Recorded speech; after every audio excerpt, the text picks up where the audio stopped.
ಇಲ್ಲಿ ಬ್ಯಾಂಕ್ಗಳಿಗೆ ಡೆಪಾಸಿಟ್ ತುಂಬ ಇಂಪಾರ್ಟೆಂಟ್. ನಾವು ಡೆಪಾಸಿಟ್ ತರಲಿಲ್ಲ ಅಂತಂದರೆ ಬ್ಯಾಂಕ್ ರೆಡಿಯಲ್ಲ. ನೀವು ಸುಮ್ಮನೆ ಬರ್ತೀನಪ್ಪ DCC ಬ್ಯಾಂಕ್ ಒಂದಿಷ್ಟು ದುಡ್ಡು ಕೊಡ್ತಾರೆ ತತ್ತೀನಿ ಅಂತೀನಿ ಅಂದ್ಬಿಟ್ರೆ ಆ ಬ್ಯಾಂಕ್ ಅಷ್ಟೇ ಎಷ್ಟಲ್ಲಿರುತ್ತೋ ಅಷ್ಟರಲ್ಲೇ ಇರುತ್ತೆ. ಸೊ ಹಾಗಾಗಿ ಡೆಪಾಸಿಟ್ ಕೊಟ್ಟು ತರಬೇಕು. ಡೆಪಾಸಿಟ್ ಯಾವಾಗ ಕೊಡ್ತಾರೆ? Face value. ನೀವಿಬ್ಬರು ಫೇಸ್ ವ್ಯಾಲ್ಯೂ ಚೆನ್ನಾಗಿದ್ದರೆ ಡೆಪಾಸಿಟ್ ಬರುತ್ತೆ. ಆಮೇಲೆ ನಂಬಿಕೆ ಇರಬೇಕು. ಈ ಬ್ಯಾಂಕ್ ನನಗೆ ಇಟ್ಟಿದ್ದು ದುಡ್ಡನ್ನ ನಾಳೆ ಬಂದು ನಾನು ಕೇಳಿದ ತಕ್ಷಣ ಕೊಡೋಂಗಿರಬೇಕು. ಇವಾಗ ದುಡ್ಡು ಇಟ್ಟೇನೆ ಒಂದು ವಾರ ಕೊಟ್ಬಿಟ್ಟು ಸರ್ ನನಗೆ ಏನೋ ದುಡ್ಡು ಕೊಡಿ ನಾನು ವಾಪಸ್ ಬಂದಾಗ ನೀವು 2 ಸಬ್ಮಿಟ್ ಬನ್ನಿ 3 ಸಬ್ಮಿಟ್ ಬನ್ನಿ ಅಂದರೆ ಅವನು ಹೊರಡಿದ್ರೆ ಅಯ್ಯೋ ಬ್ಯಾಂಕ್ ಮುಳುಗೋಯ್ತು ಮರ ನಾನು ಇಟ್ಬಿಡ್ತೀನಿ ಇಲ್ಲಿ ನಮ್ಮ ದುಡ್ಡು ಕೊಡೋ ದುಡ್ಡೇ ಇಲ್ಲ ಒಳಗಡೆ ಬಿಡ್ತಾರೆ. ನೀವು ಯಾವ ಕಾರಣಕ್ಕೆ ಹೇಳ್ತೀರಾ ಆ ಬ್ಯಾಂಕಿಗೆ ಹೋಗ್ಬಿಟ್ಟು ತರಬೇಕು ಅಲ್ಲಿ ಇರಲ್ಲ ನಾಳೆ ಬಂದು ಸರ್ ಕೊಡ್ತೀನಿ ಅಂತ ಅಷ್ಟರೊಳಗೆ ಹೇಳ್ತಾರೆ ಬ್ಯಾಂಕ್ ಮುಳುಗೋಯ್ತು ಬ್ಯಾಂಕಲ್ಲಿ ಬಿಡ್ತಿಲ್ಲ. ಅದು ಇವೆಲ್ಲವನ್ನು ಸರಿ ರೀತಿಯಲ್ಲಿ ವ್ಯವಹಾರ ಮಾಡಬೇಕು. ಹೇಳಿ ಸರ್. ಹೇಳಿ. ಈಗ ಸರ್ ನಮ್ಮಲ್ಲಿ ಡೆಪಾಸಿಟ್ ಬ್ಯಾಂಕ್ನಲ್ಲಿ 2,55,00,000 ಡೆಪಾಸಿಟ್ ಇದೆ. ಅವ್ರು ಯಾವ ಟೈಮಲ್ಲಿ ಬಂದರೂ ಸಂಸ್ಥೆಗಳಲ್ಲಿ ದುಡ್ಡು ಇರುತ್ತೆ. ಖಂಡಿತ ಸರ್ ಕರೆಕ್ಟ್. ಏನು ಅಂತ ಅಂದರೆ ಅದು ಬೇರೆ ಥರ ಆಗುತ್ತೆ. ಹಾಗಾಗಿ ನಾವು ಹೇಳ್ತಾರೆ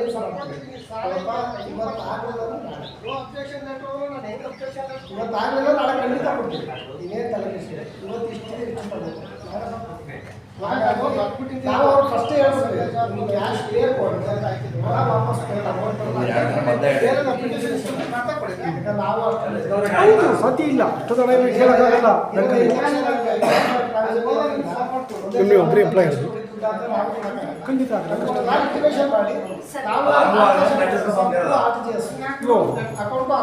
ಆಗ ಸಮಸ್ಯೆ ಆಗಲ್ಲ. ಅದೊಂದು ಪ್ರಾಬ್ಲಮ್ ಆಗಲ್ಲ.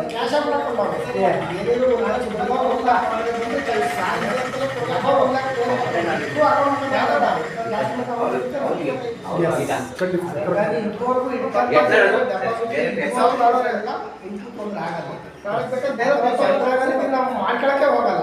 ಖಂಡಿತ ಸರ್ ಕರೆಕ್ಟ್. ಇಲ್ಲ ಅಂತ ಅಂದ್ರೆ ಈ ಚರ್ಚೆಗಳು ಅದೇ ಹೇಳೋದು ಖಂಡಿತ ಇಲ್ಲ ಸರ್ ಖಂಡಿತ ಇಲ್ಲ. ನಾನು ಯಾರು ತಗೊಂಡು ಇಡಿ ಅಂತ ಯಾರು ಹೇಳಲ್ಲ. ತಗೊಂಡು ಇಡಿ ಅಂತ ಹೇಳಲ್ಲ. ನಂಬಿಕೆ ಇದೆ ಬರ್ತಾರೆ. ಇವತ್ತು ಇಟ್ಟರೆ ದುಡ್ಡು ನನಗೆ ಸಿಗುತ್ತೆ ನಾಳೆ ಅಂತ ನಾನು ಇಡ್ಬೇಕಾದ್ರೆ ಹೇಳೋದು ಅಷ್ಟೇ. ನೋಡಿ ಇವತ್ತು ಇಟ್ಟಿದೆ ನಿಮ್ಗೆ ಎಮರ್ಜೆನ್ಸಿ ಆಯಿತು 2 ದಿನ ಇಂಟಿಮೇಷನ್ ಮಾಡಿ ಬನ್ನಿ ನಿಮ್ಮ ದುಡ್ಡು ಇರ್ತಾರೆ. ರೆಗ್ಯುಲೇಷನ್ ಫಂಡ್ ಅಂತಲ್ಲ ಅಷ್ಟು ಇಟ್ಟಿರ್ತೀವಿ. ನನಗೆ ಡೈಲಿ ಎಷ್ಟು ಬೇರೆ ಅಂತ ಇರುತ್ತೆ ಅಷ್ಟು ದುಡ್ಡು ನಾವು ಇಟ್ಕೊಂಡಿರ್ತೀವಿ. ಹಾಗಾಗಿ ಆ ಥರದಲ್ಲಿ ಏನು ಪ್ರಾಬ್ಲಮ್ ಇಲ್ಲ ಸರ್. ಪ್ರಾಬ್ಲಮ್ ಆಗಲ್ಲ. ಲಿಕ್ವಿಡಿಟಿ ಫಂಡ್ ಅಂತ ನಾವು ಇಟ್ಕೊಂಡಿರ್ತೀವಿ. ಯಾವ ಟೈಮಲ್ಲಿ ಬಂದು ಅವ್ರು ಏನೇ ಕೇಳಿದ್ರು ಕೂಡ ಕೊಡುವಷ್ಟು ಸಾಮರ್ಥ್ಯ ಇರುತ್ತೆ.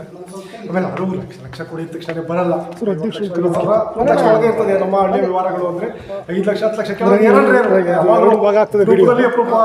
ಮಾತಾಡ್ತಾ ಇದ್ರೆ ಇನ್ನೊಂದು ಕಡೆ ಬರ್ತಾ ಇರ್ತದೆ. ಅಂದರೆ ಈ ಡೆಪಾಸಿಟ್ ಖಾಲಿ ಇದ್ರೆ ಕಷ್ಟ ಆಗುತ್ತೆ. ಅಲ್ಲಿ ಇಲ್ಲ ಅಡುಗೂರು ತುಂಬ ಚೆನ್ನಾಗಿ ಅಲ್ಲಿ ಹೋಗಿ ನೀವು ಬಂದ ಅವ್ರು ಹೇಳಿದ್ರೆ ಅವ್ರಂತ ಹೋದಾಗ ಕೆಲಸಕ್ಕೆ ಕುರುಗಳು ಇವತ್ತೆಲ್ಲ ಯಾವತ್ತೂ ಅದ್ಭುತ ಸರ್. ನಾನು ಹೇಳ್ತೇನೆ ನಾ CEO ಬಗ್ಗೆ ಗೌರವಯುತವಾಗಿ ಮಾತಾಡಬೇಕು ಅನ್ಸುತ್ತೆ. ಅಷ್ಟು ಒಳ್ಳೆ ಇವತ್ತು ನನಗೆ ಪ್ರಾಬ್ಲಮ್ ಆಯಿತು ಅಂತಂದರೆ ಅವರು ಒಳ್ಳೆಯ ಸ್ಥಾನ ಅವ್ರಿಗೆ ಕೊಟ್ಟರೆ ನಮ್ಮ ಸರ್ಕಾರ ನಮ್ಮ ಈ ಥರ ಸೆಕ್ರೆಟರಿಗಳಲ್ಲಿ ನಮ್ಮ ಬಗ್ಗೆ ನಮ್ಮ ಯೂನಿಯನ್ ಹೌದು ಸರ್ ಗೊತ್ತಾಗಲಿಲ್ಲ ಇನ್ನೊಬ್ಬನ ಕೇಳ್ತಿದ್ದೀವಿ ಅವನಿಗೆ ಗೊತ್ತಾಗಲಿಲ್ಲ ಇನ್ನೊಬ್ಬನಿಗೆ ಅಷ್ಟೇ ಕೋಆರ್ಡಿನೇಷನ್ ನಮ್ಮಲ್ಲಿ ತುಂಬ ಚೆನ್ನಾಗಿ. ಖಂಡಿತ ಸರ್ ನಿಜವಾಗ್ಲೂ ಒಳ್ಳೆ CEO. ನಾನು ನೋಡಿದಾಗೆ ಎಷ್ಟೋ CEOಗಳನ್ನ ದೊಡ್ಡ ಶ್ರೀಮಂತ ಸೊಸೈಟಿಯನ್ನು ನೋಡಿದ್ದಾರೆ. ಆದರೆ CEO ಅಂತ ಬಂದಾಗ ನಿಮ್ಮ ಹುಡುಗರು ಸೊಸೈಟಿ ಇದೆಯಲ್ಲ ಸರ್ ಅವ್ರ ಬಗ್ಗೆ ಮಾತಾಡಲಿಕ್ಕೆ ಇಲ್ಲ ಅನ್ಸುತ್ತೆ. ಅದ್ಭುತವಾದಂಥ CEO ಒಳ್ಳೆ ಮನುಷ್ಯ ಅಂತಂದರೆ ಅವರು ಸರ್. ಜೊತೆಗೆ ಇನ್ನೊಂದೇನಾಗುತ್ತೆ ನೋಡಿ 2001 ಡಿಮಾನಿಟೈಸೇಷನ್ ಆಗುತ್ತೆ. ಇಲ್ಲಿ ರಾಜಕಾರಣ ಬೇಡ, ಅವರು ಯಾವ ಕಾರಣ ಮಾಡ್ಕೊಂಡಿರಲಿ ಆ ವಿಚಾರ ಅದು ಪಕ್ಕಕ್ಕಿಟ್ಟಣ. ಸೊಸೈಟಿಯಲ್ಲ ನಮ್ಮ ರಾತ್ರಿ 2018 ಡಿಸೆಂಬರ್ ಆಯಿತು. ನವೆಂಬರ್ ಡಿಸೆಂಬರ್ ಕೆಲವು ಸೊಸೈಟಿ ನಮ್ಮ ಈ ಕಡೆ ನಗರದಲ್ಲಿ ಬ್ಯಾಂಕ್ ಇದ್ರೆ ಪ್ರಶ್ನೆ ಇಲ್ಲ. ಯಾಕೆ ಪಕ್ಕದಲ್ಲಿ ಒಂದು ಬ್ಯಾಂಕ್ ಇರ್ತದೆ ಹೋಗಲ್ಲಿ ಇದು ಮಾಡ್ಕೊಳ್ತಾರೆ. ಬಟ್ ಇಲ್ಲ ಹಂಗಾಗಲ್ಲ. ಎಷ್ಟೋ ಜನ ಇಲ್ಲೇ ಅಕೌಂಟ್ ಇರ್ತದೆ ನಿಮ್ಮದನ್ನೇ ಟೌನ್ಗೆ ಹೋಗೋದೇ ಇಲ್ಲ. ಅಂಥವ್ರು ಒಂದು ಸರ್ ಬದ್ಧತೆ ಇರಬೇಕಷ್ಟೇ. ಅನಿವಾರ್ಯ ಇರುತ್ತೆ. ಜೊತೆಗೆ ನಿಮಗೆ ಎಕ್ಸ್ಟ್ರಾ ದುಡ್ಡು ಕೊಡ್ತಿರಲಿಲ್ಲ. ನನಗೆ 25,000 ಕೊಟ್ಟರೆ ನೀವು ಬ್ಯಾಂಕ್ ಅಂತ ಜಾಸ್ತಿ ಕೊಟ್ಟರೆ 25,000 ಕೊಡ್ತಿದ್ದಾಗ ಆದರೆ ಜನಗಳಿಗೆ ಇಲ್ಲಿ ವಿತರಿಸಬೇಕಾದಂತಂದು ಹೇಗಿತ್ತು ಸರ್? ಕೋಪರೇಟಿವ್ ಬ್ಯಾಂಕ್ ಹೌದು ಹೌದು ಯಾವುದೋ ನಿಮ್ಮ ಇದಂತಂದ್ಬಿಟ್ಟು ಮೇಲೆ ಹಾಕೋದಿದೆಯಲ್ಲ ಸರಿಯಾದ ಕ್ರಮ ಅಲ್ಲ ನಿಜವಾಗ್ಲೂ. ಅದಂದರೆ ನಾನು ತಿಳಿದಾಗೆ ಸರ್ ಒಂದು ಸೊಸೈಟಿ ಬೆಳಿಬೇಕು ಅಂದರೆ ಬಹುತೇಕ CEOಗಳು ಕಾರಣ ಆಗ್ತಾರೆ. ಸುಳ್ಳು ಹೇಳ್ತಿಲ್ಲ ಸರ್. ನೀವು ಯಾವಾಗಲೂ ಸಿಗಲ್ಲ. ಇಲ್ಲಿ ಬಂದ ವ್ಯವಹಾರ ನೀವು ಮಾಡಲ್ಲ. ನೀವು ಬರ್ತೀರಾ ಸೈನ್ ಹಾಕ್ತೀರಾ ಅವ್ರು ಹೇಳ್ತೀರಾ ಅವ್ರು ಮಾಡಿ ಹೋಗ್ತೀರಾ. ಆದರೆ 24 ಗಂಟೆ ಸಂಘದ ಬಗ್ಗೆ ತಲೆ ಕೆಡ್ಸ್ಕೊಂಡು ಅಲ್ಲಿ ಅವ್ರಿಗೆ ಕೊಟ್ಟರೆ ಏನಾಯ್ತಪ್ಪ ಇವ್ರ ತಂದು ಸಾಲ ಕೊಡಿ ಇದನ್ನೆಲ್ಲ ಪ್ರತಿದಿನ ಯತ್ನ ಮಾಡ್ತಕ್ಕಂಥ ಒಂದು CEO. ಖಂಡಿತ CEO ಆ CEO ಸರಿಯಾಗಿದ್ದು ಬಿಟ್ಟಿದೆಯಲ್ಲ ಸರ್ ಎಂಥ ಸೊಸೈಟಿಯನ್ನು ಮೇಲೆ ಎತ್ಕೊಂಡು ಹೋಗ್ಬೋದು. ಅದೇ ಸಿ ಇ ಸ್ವಲ್ಪ ಏನಾದರೂ ನೀವು ಹೇಳಿದ್ರಲ್ಲ ಹೊಟ್ಟೆ ಸಿಟ್ಟು ಅಂತ ಅಂದ್ಬಿಟ್ರೆ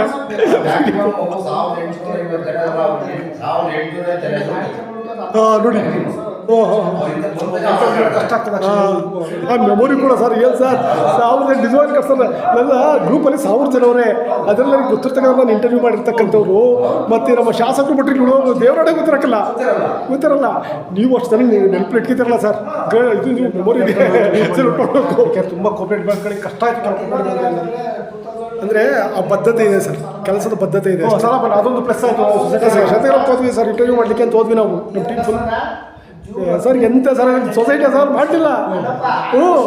ಹೋಗಿ ಸರ್ ಅಧ್ಯಕ್ಷಲ್ಲಿ ಸರ್ ಅಧ್ಯಕ್ಷ ಫೋನೇ ತೆಗಿತಾ ಇಲ್ಲ. ಫೋನ್ ಮಾಡಿದ್ವಿ ಹೋಗಿ ಸೊಸೈಟಿಗೆ ಹೋಗಿ ಇಳ್ಕೊಂಡಿದ್ದೀವಿ, ಫೋನ್ ತೆಗಿತಾ. ನಾವು ಡಿ ಸಿ ಸಿ ಬ್ಯಾಂಕ್ ಪಕ್ಕದಲ್ಲಿ ಇದೇ ಬ್ಯಾಂಕ್ ಅಂತ ಅನ್ಕೊಂಡು ಹೋದ್ರೆ ಡಿ ಸಿ ಸಿ ಬ್ಯಾಂಕ್ ಅದು ಪಕ್ಕದಲ್ಲಿ ಸರ್ ಅಲ್ಲಿದೆಯಲ್ಲ ಅದು ಹೋಗಿ ಸರ್ ಅಂತಂದ್ರೆ ಹೋಗಿ ನೋಡಿ ಒಂದು ಗೋಲ್ಡನ್ ಸರ್ ಅದು ನನಗೆ ಈ ಡೇಟಿಗೆ ಕೊಟ್ಟರೆ ಎಷ್ಟು ಕ್ಲೈಮ್ ಆಗುತ್ತೆ ನಮ್ಮ ಜನಗಳಿಗೆ, ಅನುಕೂಲ ಎಷ್ಟಾಗುತ್ತೆ ಅಣ್ಣ. ಈ ಡೇಟಿಗೆ ಕೊಟ್ಬಿಟ್ಟಿದ್ದೀವಿ, ಜನವರಿಯಿಂದ ಮುಂದಕ್ಕೆ ಜೂನ್ 18ರವರೆಗೆ ಕೊಟ್ಟಿದ್ರು. ಜೂನ್ 18ರವರೆಗೆ ಆ ಲೋನ್ ಇದ್ರೊಳಗೆ ಬರೋಲ್ಲ ಅಣ್ಣ, ತುಂಬ ಪ್ರಾಬ್ಲಮ್ ಐತೆ. ಆಗ ರೇವಣ್ಣ ಅವರು 2 ಗಂಟೆ ರಾತ್ರಿಯಲ್ಲಿ ಕುಮಾರಣ್ಣಕ್ಕೆ ಹೋಗಿ ನೋಡಪ್ಪ ಜೂನ್ 18ಕ್ಕೆ ನೀವು ಕಟಾವು ಡೇಟ್ ಕೊಡು. ನನ್ನ ಜಿಲ್ಲೆ ಜನ ಅಂತಲ್ಲ, ಕರ್ನಾಟಕಕ್ಕೆ ಅನುಕೂಲ ಆಯಿತು. ನಮ್ಮ ತಾಲೂಕಲ್ಲಿ ಸರ್ ನೀವು ನಂಬಿರೋದು ಬಿಟ್ಬಿಡಿ 15 ಲಕ್ಷ ರಿಲೀಸ್ ಆಗಿತ್ತು. ಪಾರ್ಟಿ ದುಡ್ಡು ಕೊಟ್ಟು 2 ದಿನ 3 ದಿನಕ್ಕೆ ಸಾಲ ಬಂದ. ಅದೃಷ್ಟ ಒಂದು ನಿಜವಾಗ್ಲೂ ಅವನ ಅದೃಷ್ಟ ನಿಜವಾಗ್ಲೂ ಸಾಲ 15 ಲಕ್ಷ ಹಾಗೆ ಮಾಡ್ಕೊಂಡ್ಬಿಡ್ತಾ ಹೋದ್ರೆ ಎಂತ ಗ್ರೇಟ್ ಸರ್. ಅಲ್ಲ ತುಂಬ ಜನಕ್ಕಾಯ್ತು ಸರ್, ಒಬ್ಬರಿಗಲ್ಲ ತುಂಬ ಜನಕ್ಕಾಯ್ತು. ಸಮಸ್ಯೆ ಆಗಿದ್ದು ಕರಾವಳಿ ರೈತನ ಕರಾವಳಿ ಬ್ಯಾಂಕಲ್ಲಿ ಇಂಟರ್ವ್ಯೂ ಮಾಡ್ತಿದ್ದಾಗ ಏನಾಯಿತು ಅಂದರೆ ಅವ್ರಿಗೆ ಕಟ್ ಆಫ್ ಡೇಟ್ ಸಿಗಲಿಲ್ಲ. ಜೊತೆಗೆ ಇನ್ನೊಂದೇನಂದ್ರೆ ಸ್ವಲ್ಪ ಡೇಟ್ ಅಂದರೆ ಡೇಟ್ ಕರಾವಳಿಯಲ್ಲಿ ಇಲ್ಲಿ ಆಗಲ್ಲ. ಅಲ್ಲಿ ಹೇಗೆ ಅಂದರೆ 13ನೇ ತಾರೀಕು ನೀವು ಲಾಸ್ಟ್ ಡೇಟ್ ಅಮೌಂಟ್ ಕಟ್ಟಲಿಕ್ಕೆ ಅಂತಂದರೆ ಸಾಲ ಮನ್ನಾ ಆಗುತ್ತೋ ಬಿಡುತ್ತೋ ಕಾಯಿಲ್ಲ ಕಟ್ಟಿ ಹೋಗ್ತಾರೆ ಅವರು. ಏಪ್ರಿಲ್ ಟು ಜೂನ್ ಇಟ್ಕೊಳ್ತಾರೆ ಅವರು. ಹೌದು, ಅವ್ರು ಏಪ್ರಿಲ್ ಟು ಜೂನ್ ನಮ್ಗೆ ಏನು ಕೊಡ್ತಾರೆ, ಜೂನ್ ಟು ಡಿಸೆಂಬರ್ ಕೊಡ್ತಾರೆ. ಆಗ ನಾವು ನಡುವೆ ಎಲ್ಲರೂ ಬಂದ್ಬಿಡ್ತಾರೆ ಅದರೊಳಗೆ. ಅವರು ಖರೀಫ್ ಟರ್ಮೇ ಬೇರೆ, ಅವರು ಏಪ್ರಿಲ್ ಟು ಜೂನೇ ಅವ್ರಿಗೆ ದುಡ್ಡು ಬೇಕಾಗಿರೋದು, ಅಲ್ಲಿ ಮುಂಚೆ ನಾವು ದುಡ್ಡು ಬೇಕಾಗಿಲ್ಲ. ಹಂಗಾಗಿ ಅಟ್ಲ ಬೆನಿಫಿಟ್ಸ್ ಕಡಿಮೆ ಆಯ್ತು ಅವರಿಗೆ. ಬಟ್ ಈ ಸೈಡ್ ಅಂತೂ ಎಕ್ಸ್ಪೆಷಲಿ ನಮ್ಮ ಆಸ್ತಿಗೆ ನಮ್ಮ ಸೊಸೈಟಿಯಿಂದ 3,68 ಲಕ್ಷ ಸಾಲ ಬಂದಾಯ್ತು ನೋಡಿ. ಎಂತ ಒಂದು ಒಳ್ಳೆ ವಿಚಾರ ಇದು. ರೈತರಿಗೆ ಇದಕ್ಕಿಂತ ಅನುಕೂಲ ಇನ್ನೇನು ಬೇಕು. 522 ಜನಕ್ಕೆ ನಾನು ಕೊಟ್ಟಂಥ ಸಾಲ 4,12 ಲಕ್ಷ, ಅದರಲ್ಲಿ 3,68 ಲಕ್ಷ ಸಾಲ ಬಂದಾಯ್ತು. ಎಸ್ ಖಂಡಿತ ಸರ್, ಚರ್ಚೆ ಇಲ್ಲ. ನಾವು ಹೇಳ್ತೀವಲ್ಲ ಅವನು ದುಡ್ಡು ಕೊಡದೇ ಇರಲಿ, ಎಲ್ಲರೂ ಜೊತೆ ಹೋಗೋದು ಪ್ರತಿಯೊಬ್ಬರಿಗೂ ಬೆನಿಫಿಟ್ ಆಯ್ತು. ಒಬ್ಬನಿಗೂ ನಾನು ಸಾಲ ಮನ್ನಾ ಆಗಿಲ್ಲ ಅನ್ನೋ ಒಬ್ಬ ವ್ಯಕ್ತಿನೂ ನಮಗೆ ಬರಲಿಲ್ಲ. ಹೌದು 99 100% ಆಲ್ಮೋಸ್ಟ್ ಯಾರು ಸೊಸೈಟಿ ವ್ಯವಹಾರ ಮಾಡ್ತಿದ್ರು. ಆಮೇಲೆ ಸೊಸೈಟಿ ಬೆಳವಣಿಗೆ ಕಾರಣ ಆಯಿತು. ಯಾವ ಸೊಸೈಟಿ ಬಂದ್ರೆ ನಾವು ಎಲ್ಲ ಸೊಸೈಟಿ ಬಂದು ವಾಪಸ್ಸು ಎಲ್ಲ ಸೊಸೈಟಿಗಳಿಗೆ ಮುಖ ತೋರಿಸಿದ್ರು. ಅಲ್ಲಿವರೆಗೆ ಎಲ್ಲರೂ ಏನು ನ್ಯಾಷನಲ್ ಬ್ಯಾಂಕ್ ವ್ಯವಹಾರ ಮಾಡ್ತಿದ್ರು. ಆಗಿಂದ ಸೊಸೈಟಿಗಳು ಇಂಪ್ರೂವ್ ಆಯ್ತು. ಹಾಸನಲ್ಲಿ ಇಂಪ್ರೂವ್ ಆಗ್ಲಿಕ್ಕೆ ಅದೇ ಕಾರಣ, ಪ್ರಮುಖವಾಗಿ ಕಾರಣ ಸರ್. ಇಲ್ಲಿ ನಮ್ಮ ಸಂಸ್ಥೆನಲ್ಲಿ ಕೋಆಪರೇಟಿವ್ ಸೆಕ್ಟರ್ ಸಾಲ ತಗೊಳ್ಳಕ್ಕೆ ಕಾರಣ 2 ಇರ್ತವೆ. ಒಂದು ರಿನ್ಯೂವಲ್ ಈಸಿ ಇದೆ, ಅಷ್ಟು ಕಮರ್ಷಿಯಲ್ ಬ್ಯಾಂಕಲ್ಲಿ ಇಷ್ಟು ಕಂಡೀಷನ್ ಅಪ್ಲೈ ನಾವು ಮಾಡಲ್ಲ. ಯಾಕಂದರೆ ರೂರಲ್ ಜನಗಳು ಆಯಿತಾ, ಒಂದು ಡಾಕ್ಯುಮೆಂಟ್ ಇಲ್ಲ ಅಂತ ಅಡ್ಜಸ್ಟ್ ಮಾಡ್ಕೊಂಡು ಹೋಗ್ತೀವಿ. ಒಂದು ಲ್ಯಾಂಗ್ವೇಜ್ ಪ್ರಾಬ್ಲಮ್. ಹೌದು ಕಮರ್ಷಿಯಲ್ ಬ್ಯಾಂಕ್ ಹೋದ್ರೆ ಔಟ್ ಆಫ್ ಸ್ಟೇಟಲ್ಲಿ ಎಲ್ಲ ಇರ್ತಾರೆ. ನಮ್ಮ ಹಳ್ಳಿ ಜನಗಳಿಗೆ ಕನ್ನಡ ಬರೆಯೋಕ್ಕೆ ಬರಲ್ಲ. ಕನ್ನಡದಲ್ಲೂ ಕೂಡ ಅವ್ರು ಕೇಳಿದ ಪ್ರಶ್ನೆ ಹೇಳಕ್ಕೆ ನಮ್ಮ ಹಳ್ಳಿ ಜನಗಳಿಗೆ ಬರಲ್ಲ. ಹಾಗಾಗಿ ಏನು ಮಾಡ್ತಾರೆ, ತೀರಾ ಗ್ರೌಂಡಲ್ಲಿ ಸಿಕ್ಕರೋರು ನಾವು, ಹತ್ತುವ ಮಾತಾಡೋರು ನಾವು. ಒಂದು ಕಾರಣ. 2ನೇದು ಯಾವತ್ತಾರು ಮನ್ನಾ ಅಂತೆ, ಅದೊಂದು ಅದೊಂದು ಯಾವತ್ತಾರು ಅನ್ಎಕ್ಸ್ಪೆಕ್ಟೆಡ್ ಮಾಡಿಬಿಟ್ರೆ, ಬಡ್ಡಿ ಮಾಡಿಬಿಟ್ರೆ ಅಥವಾ ಇದಿಲ್ಲ ಅದನ್ನೇ ಮಾಡಿಬಿಟ್ರೆ ನೋಡಿದ್ದಾರೆ. ಹೌದು 2 ಸಲ ಊಟ ಮಾಡಿದ್ದಾರೆ, ಇನ್ನೊಂದಿನ ಆಗ್ಬೋದೇನೋ ನೋಡೋಣ ತಗೊಳ್ಳೋಣ ಅನ್ನೋ ಆಶಾಕೆ ಒಂದು ಸುಲಭವಾಗಿ ರೈತರಿಗೆ ಸಾಲ ರಿನ್ಯೂವಲ್ ಮಾಡ್ತೀವಿ. ಅವು ಕಮರ್ಷಿಯಲ್ ಬ್ಯಾಂಕ್ ಕೊಡುವಷ್ಟು ನಾವು ಕೊಡದೇ ಇರ್ಬೋದು, ಆದರೆ ಅವ್ರಿಗಿಂತ ಹೆಚ್ಚು ಸ್ಪಂದನೆ ನಾವು ಮಾಡ್ತೀವಿ ನಮ್ಮ ಜನಗಳ ಜೊತೆ. ಹಾಗಾಗಿ ಇಲ್ಲಿ ಸಾಲಗಾರ ಸಂಖ್ಯೆ ಜಾಸ್ತಿ ಆಗ್ತಾ ಇದೆ ಸರ್. ಜೊತೆ ಇನ್ನೊಂದೇನಾಗುತ್ತೆ ಅಂತಂದರೆ ಡಿ ಸಿ ಸಿ ಬ್ಯಾಂಕ್ ಇವ್ರ ಜೊತೆ ಒಂದು ಒಳ್ಳೆಯ ಬಾಂಧವ್ಯ ಇರಬೇಕು. ಈ ಬಾಂಧವ್ಯ ಇದೆ ಸರ್, ಇಲ್ಲಿ ಡೈರೆಕ್ಟರ್ಗಳ ಜೊತೆ ಅಲ್ಲಿಯ ಪ್ರತಿನಿಧಿಗಳ ಜೊತೆ ಉತ್ತಮವಾಗಿರ್ಬೇಕು ನೀವು. ಆಗ ಮಾತ್ರ ಬ್ಯಾಂಕ್ ಬೆಳೆಸ್ಬೋದು. ಆಗ ಒಂದಿಷ್ಟು ಎಷ್ಟು ಹಣವನ್ನು ಕೊಡ್ರಪ್ಪ, ನಮ್ಮ ಬ್ಯಾಂಕ್ ಕಡಿಮೆ ಇದೆ, ನಮ್ಮ ಬ್ಯಾಂಕ್ ಜಾಸ್ತಿ ಜನ ಇದ್ದಾರೆ, ಈ ಥರ ಹೇಳಿ ಸ್ವಲ್ಪ ಹಣವನ್ನು ತರಲಿಕ್ಕೆ ಈಸಿ ಆಗ್ತದೆ. ಒಂದು ಒಳ್ಳೆ ಬಾಂಧವ್ಯ ಬೇಕು ಸರ್, ಅದ್ರ ಬಗ್ಗೆ ನಾವು ಮಾತಾಡೋದು. ಈಗ sir D C C bank ಮತ್ತು ನಮಗೆ ನೇರ ಕೊಂಡು ನಮ್ಮ ತಾಲೂಕು ಡೈರೆಕ್ಟ್. ಹೌದು, ನಮ್ಮ ತಾಲೂಕು ಡೈರೆಕ್ಟ್ ಏನು ಮಾಡ್ತಾರೆ, ಫಂಡ್ ಅಂತ ಬಂದಾಗ ಕರೆದು ಎಲ್ಲ ಸೆಕ್ರೆಟರಿಗಳನ್ನು ಕರೀತಾರೆ, ಕರೆದು ಮೀಟಿಂಗ್ ಮಾಡ್ತಾರೆ. ನೋಡಪ್ಪ ಯಾವ ಸೊಸೈಟಿಗೆ ಸಾಲದ ಅವಶ್ಯಕತೆ ಇದೆ, ಎಷ್ಟು ಅವಶ್ಯಕತೆ ಇದೆ ಆಯಿತಾ ಕೇಳ್ತಾರೆ. ಕೇಳಿದಾಗ ಸರ್ ನಾವು ಇಷ್ಟಿಷ್ಟಿದೆ ಅಂತ ಅಂದಾಗ ಅವ್ರ ಕೈಯಲ್ಲಿ ಮ್ಯಾಕ್ಸಿಮಮ್ ಎಷ್ಟು ಕೊಡ್ಸೋದಕ್ಕೆ ಸಾಧ್ಯ ಪ್ರಾಮಾಣಿಕ ಪ್ರಯತ್ನ ಮಾಡಿ ಕೊಡಿಸ್ತಾರೆ. ಮತ್ತು ಬ್ಯಾಂಕಲ್ಲೂ ಅಷ್ಟೇ, ಸೆಕ್ರೆಟರಿಗಳು ಮತ್ತು ಬ್ಯಾಂಕ್ ಸಿಬ್ಬಂದಿ ಏನಿದ್ವಿ ಅವರು ಮೇಲ್ಪಂಕ್ತಿ ಅವ್ರ ಮೇಲೆ ನಾವು ಕೆಳಗೆ ಅಷ್ಟೇ. ನಾವು ಚೆನ್ನಾಗಿದ್ರೆ ಅವ್ರು ಚೆನ್ನಾಗಿರ್ತಾರೆ, ಅವ್ರು ಚೆನ್ನಾಗಿದ್ರೆ ನಾವು ಚೆನ್ನಾಗಿ. ಖಂಡಿತ ಸರ್, ಅದು ಅದೇ ಹೇಳಿದ್ದು, ಬಾಂಧವ್ಯ ಚೆನ್ನಾಗಿರ್ಬೇಕು. ನಾವು ಕೊಟ್ಟಂತ ಸಾಲ ನಾವು ಕರೆಕ್ಟ್ ರಿಕವರಿ ಮಾಡಿ ಕೊಟ್ಟಿದ್ದೆ ಆದ್ರೆ ಬ್ಯಾಂಕು ಚೆನ್ನಾಗಿರುತ್ತೆ, ಆ ಬ್ಯಾಂಕು ಬೆಳೆದು ಹೋಗುತ್ತೆ. ಹೌದು. ಹಾಗಾಗಿ ಇಬ್ರು ಕೋಆರ್ಡಿನೇಷನ್ ಚೆನ್ನಾಗಿದೆ. ನಮ್ಮ ನಡುವೆ ಸೇತುವೆ ಅಂತಂದ್ರೆ ನಮ್ಮ ತಾಲೂಕು ಡೈರೆಕ್ಟರ್. ಹೌದು, ಅಲ್ಲ ಒಳ್ಳೆ ಡೈರೆಕ್ಟ್ರು, ಒಳ್ಳೆ ಡೈರೆಕ್ಟರ್ ಸಿಕ್ಕಿಬಿಟ್ರೆ ಈ ಚನ್ನರಾಯಪಟ್ಟಣ ಬದಲಾಗಿದೆ ನೋಡಿ, ಯಾಸ್ ಇಟ್ ಈಸ್ ಬದಲಾವಣೆ ಆಗುತ್ತೆ. ಅಂದರೆ ನಾವು ಬೇರೆ ಬೇರೆ ತಾಲೂಕುಗಳಿಗೆ ಹೋಗ್ಬಿಟ್ರೆ ಕೆಲವು ತಾಲೂಕುಗಳಲ್ಲಿ ಅರ್ಕಲ್ಗೂಡು, ನಮ್ಮ ಅರಸೀಕೆರೆ ಮತ್ತು ನಮ್ಮ ಇದು ಸಕಲೇಶ್ಪುರ ಇವಾಗ ತುಂಬ ಕಷ್ಟದಲ್ಲವೇ. ಕಾರಣ ಏನಂತಂದರೆ ಅಲ್ಲಿ ಡೈರೆಕ್ಟರ್ಗಳ ಸಮಸ್ಯೆ, ಹಾಗಾಗಿ ಕೆಲವೊಂದು ಪ್ರಾಬ್ಲಮ್ಗಳಾಗ್ತದೆ ಸರ್. ನಂತರ ಇನ್ನೊಂದೇನಂತ ಅಂದರೆ ಇಲ್ಲಿ ಬ್ಯಾಂಕ್ಗಳಲ್ಲಿ ಒಂದು ಕೆಲಸ ಆಗುತ್ತೆ, ಸದಸ್ಯರು ಬರ್ತಾರೆ, ಒತ್ತಡ ಹಾಕ್ತಾರೆ, ಸಾಲವನ್ನು ಕೊಡಬೇಕು, ವಸೂಲು ಮಾಡಬೇಕು, ಮನೆ ಹತ್ರಕ್ಕೆ ಹೋಗಬೇಕು. ಇದೆಲ್ಲ ನಿಜವಾಗ್ಲೂ ಕಷ್ಟದ ವಿಚಾರ ಸರ್. ಆಗ ಕೆಲವು ಕಡೆ ಏನಾಗುತ್ತೆ ಅಂದರೆ ಆಡಳಿತ ಮಂಡಳಿಯವರು ಸಪೋರ್ಟ್ ಮಾಡ್ತಾರೆ, ಜೊತೆಗೆ ಬರ್ತಾರೆ, ನೀವೇ ತಲೆ ಕೆಡಿಸ್ಕೊಬೇಡ್ರಿ, ನಾನು ಫೋನ್ ಮಾಡಿ ಹೇಳ್ತೀನಿ ಬಿಡಿ ಅಂತ ಕಟ್ತಾನೆ ಅಂತ. ಇನ್ನು ಕೆಲವು ಕಡೆ ಏನಾಗುತ್ತೆ ಅಂದರೆ CEO ನಿಮ್ಮ ಸಾಲ ವಸೂಲಾತಿ ಟೀಮ್ ಏನಿರುತ್ತೆ ಅದೇ ಮಾಡಬೇಕು, ಇವ್ರು ಹೋದ್ರೆ ರಿಪ್ಲೈ ಮಾಡಲ್ಲ, ಅವ್ರಿಗೆ ಅಧ್ಯಕ್ಷ ಹೇಳಿದ್ರು ಹೋಗಲ್ಲ, ನೀನ್ಯಾರು ಹೇಳೋಕ್ಕೆ, ಅಧ್ಯಕ್ಷ ಹೇಳಿದ್ರು ಹೋಗೋ ಅಂತಾರೆ. ಇಲ್ಲ ಅಂತಾರೆ, ನಾನು ಅವ್ರ ಕೈಲಿ ಎಣಿಸ್ತೀನಿ, ಇವ್ರ ಕೈಲಿ ಎಣಿಸ್ತೀನಿ ಅಂತಾರೆ.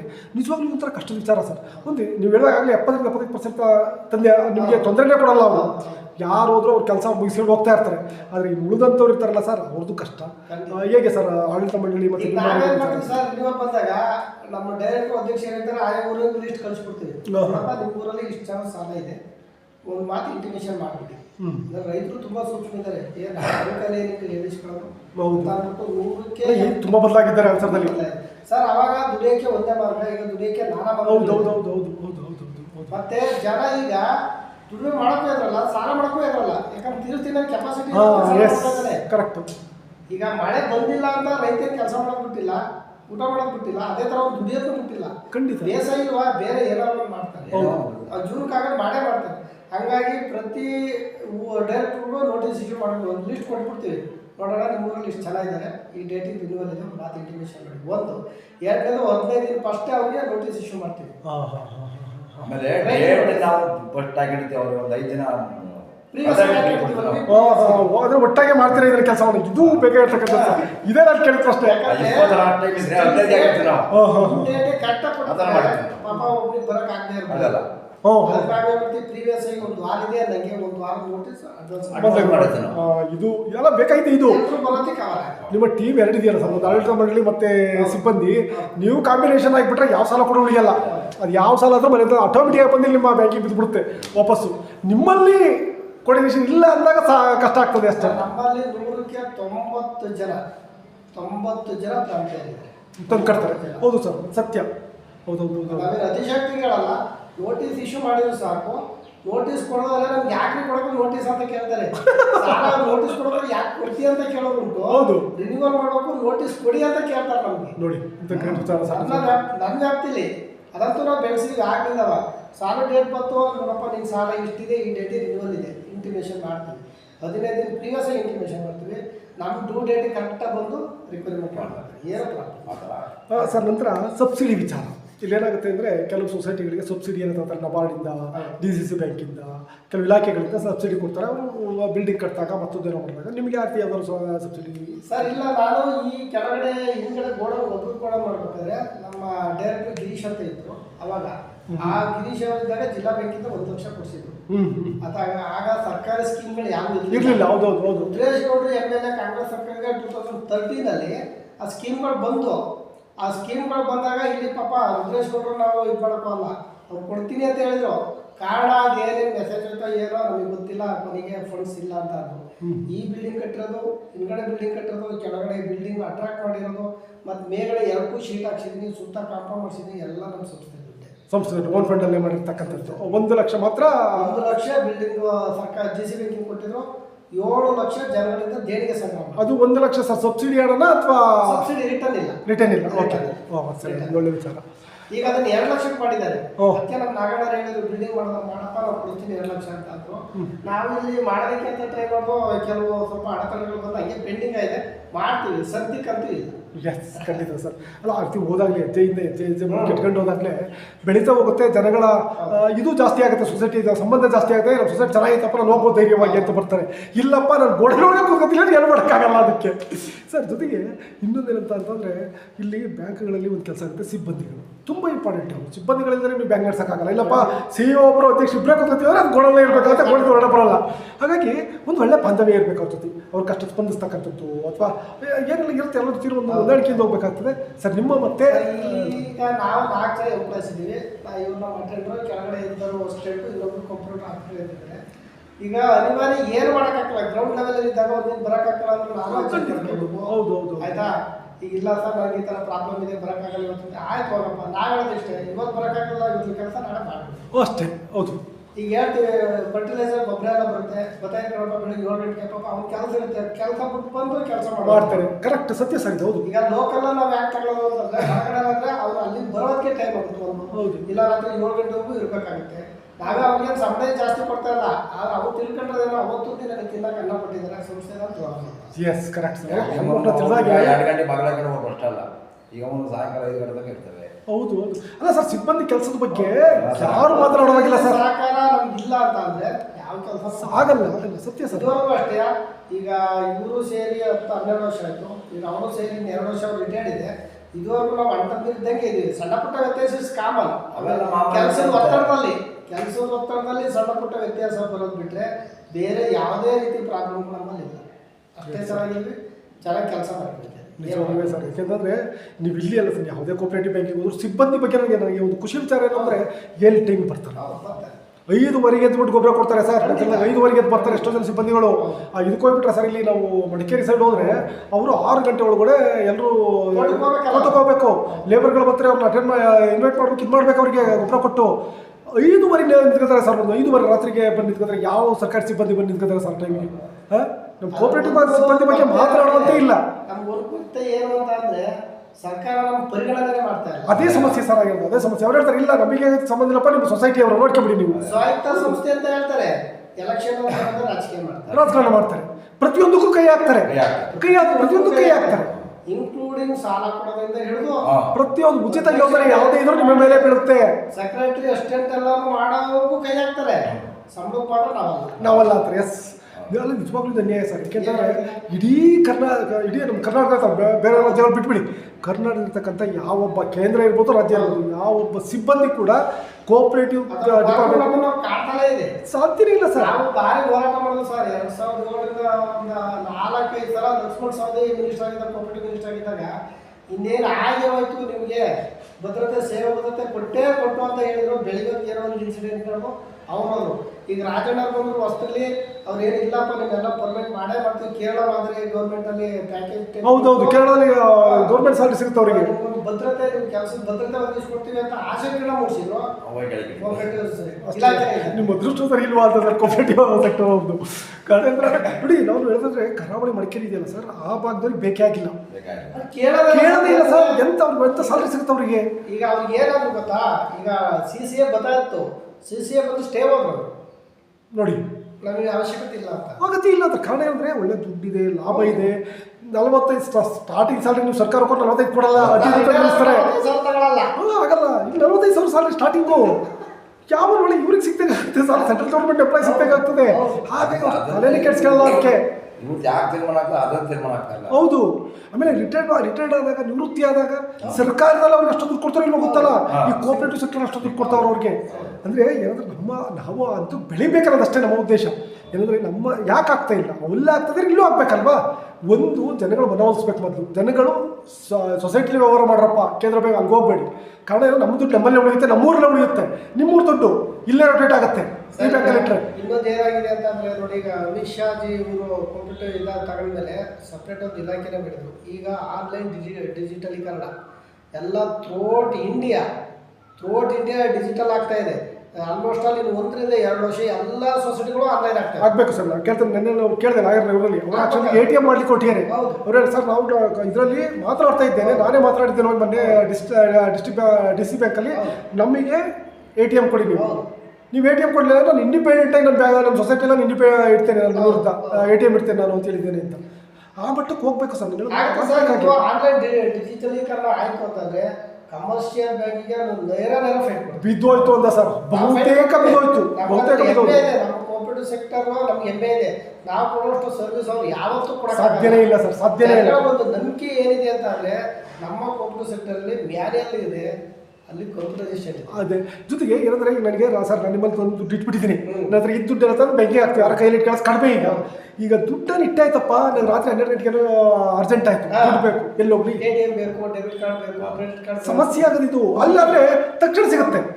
ಈ ವ್ಯವಸ್ಥೆಗಳನ್ನ ನಮ್ಮ ಕಂಪ್ಯೂಟರ್ ಸೆಕ್ಟರ್ ಮಾಡಿದ್ದೆ ಆದ್ರೆ ಬ್ಯಾಕ್ ಹಾಕೋದಕ್ಕೆ ಹೇಳಿ 100 ಸರ್ ಇಲ್ಲ ನಿಮ್ಗೆ ಒಂದು ATM ಬಿಟ್ಟಿದ್ರಿ ಅಂತ ಇಟ್ಕೊಳ್ಳಿ ಇಲ್ಲಿ ನಿಮ್ಮ ಬ್ಯಾಂಕ್ ಒಂದು ATM ಯಾರಾದ್ರೂ ಇಲ್ಲಿ ತಲೆಗೆ ಹೋಗ್ಬೇಕು ಹೋಗೋಬಾರ ಇಲ್ಲೇ ATM ಇದೆ ಅಕೌಂಟ್ ಓಪನ್ ಮಾಡಿ ಅಂತ ಅಲ್ಲೇ ಇಟ್ಟು ದುಡ್ಡು ನಾನು ಇಲ್ಲೇ ATM ಅಂತ ತಗೋತೀನಿ ಎಷ್ಟೊತ್ತು ಬೇಕು ಅಷ್ಟು ಸಿಗುತ್ತೆ ದುಡ್ಡು. ಇದು ಬೇಕಾಗಿರ್ತಕ್ಕಂಥ ಇದು ನಾವು ಯಾಕೆ ಇನ್ನೂ ಕೋಆಪರೇಟಿವ್ ಸೆಕ್ಟರ್ಲಿಂದ ಉಳ್ಕೊತಾ ಇದೀವಿ ಅಂದ್ರೆ ಈ ಕಾರಣಕ್ಕೆ.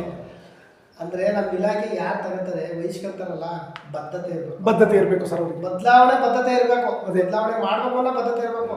ನಾವು ರಾಜಣ್ಣವರು ಸಹಕಾರಿ ಇದರಲ್ಲಿ ತುಂಬಾ ಅನುಭವಸ್ಥರು ನಾವೇನೋ ಇಟ್ಕೊಂಡು ಪಾಪ ಮಾಡೋದ ಏನೋ ನಮಗೆ ಗೊತ್ತಿಲ್ಲ ಒಟ್ಟಿನಲ್ಲಿ ಆದ್ರೆ ಅನ್ಫಾರ್ಚುನೇಟ್ ಅವ್ರಿಗೆ ಖಾತರಿ ಸರ್ ಏನಾಗ್ತದೆ ಅಂದ್ರೆ ಇಲ್ಲಿ ನಾನು ನೋಡ್ತಾ ಇಲ್ಲ ಸರ್ ಎಲ್ಲ ಕೋಆಪರೇಟಿವ್ ಸೆಕ್ಟರ್ ಬಂದು ನಮ್ಮ ಘಟ್ಟ ಪ್ರದೇಶದಾಗೆ ಬರ್ತಾರೆ ಕೋಆಪರೇಟಿವ್ ಅಧ್ಯಕ್ಷರಾಗಿ ಸಹಕಾರಿ ಸಂಘಕ್ಕೆ ಸಹಕಾರಿ ಇಲಾಖೆ ಹತ್ರ ಬಂದು ನೀವು ದಕ್ಷಿಣ ಕನ್ನಡದವ್ರನ್ನ ಅಥವಾ ಉತ್ತರ ಕನ್ನಡದವ್ರನ್ನ ಕರ್ಕೊಂಡೋಗಿ ಕೊಡಿ ಇದನ್ನ ಹೇಗೆ ನಿಮ್ಮ ಎಲ್ಲ ಕರ್ನಾಟಕ ಸೊಸೈಟಿಯಲ್ಲಿ ಇಂಪ್ರೂವ್ ಆಗ್ತವೆ ನೋಡಿ ಅವ್ರಿಗೆ ಒಂದು ಇದಿದೆ ಸರ್ ಯಾವ ಥರ ಮಾಡಬೇಕು ಅನ್ನೋದು ಗೊತ್ತಿದೆ.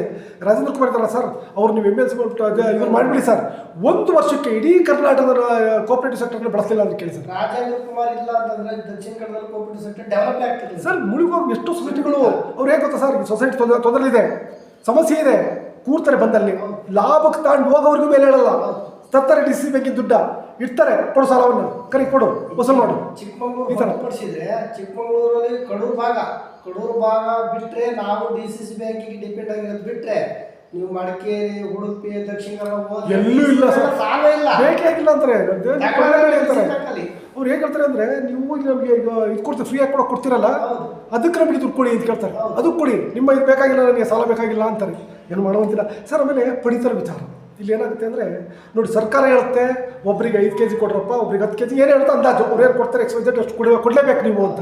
ಆದರೆ ಕಳಿಸ್ಬೇಕಾದ್ರೆ ನನಗೆ ತಿಳಿದಾಗ 100 ಜನ ಪಡಿತಾರೆ ನೀವು ಕೊಡ್ತಾ ಇದ್ದೀರಾ ಅಂದರೆ 100 ಜನ ಕಳಿಸಿದ್ರೆ 100 ಜನದ್ದು ಬಂದಿರಲ್ಲ. ಕಾರಣ ಏನಾದ್ರು ಲೀಕೇಜ್ ನಮ್ಮ ಇಂಡಿಯಾದಲ್ಲಿ ಲೀಕೇಜ್ ಪ್ರಾಬ್ಲಮ್ ಇದ್ದೇ ಇದೆ. ಏನಾಗ್ತದೆ ಅಂದರೆ 2 kg 50 gram 100 gram 1 kg leak ಆಗುತ್ತೆ ಚೀಲದಲ್ಲಿ.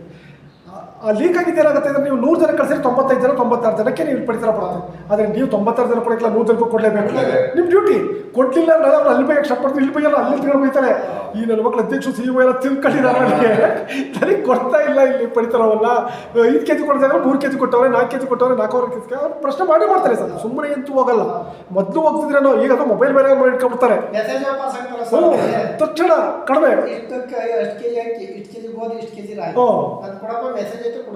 ಅಷ್ಟೇ ನಂಗೆ ಬಂದಿದೆ ನೋಡಿ ಅದು ಸುಮ್ಮನೆ ಕೇಳಿದ್ರು ಪರವಾಗಿಲ್ಲ ಮಾತ್ರ ಮೊದಲು ಜಗಳ ಈಗ ಇಟ್ಕೊಂಡ್ರೆ ಮೊಬೈಲ್ ಲೈವ್ ಅಲ್ಲಿ ನಮಗೆ ಏನು ಹೊರಗಡೆ ಇರೋರು ಗೊತ್ತಿರಲ್ಲ ಲೈವೇ ತಕ್ಷಣ ನೀವೇನು ಮಾತನಾಡಿದ್ರು ಕೂಡ ಕಾಮೆಂಟ್ ಮಾಡೋರು ಸರ್ಕಾರದವರೇ ನೀನು ಯಾಕೆ ಕಡಿಮೆ ಕೊಟ್ಟೆ ಅವ್ನು ಮಾಡೋದು ತಪ್ಪಿಲ್ಲ ನೀನು ಯಾಕೆ ಕಡಿಮೆ ಕೊಟ್ಟೆ ಅಂತ ಕೇಳ್ತಾರೆ.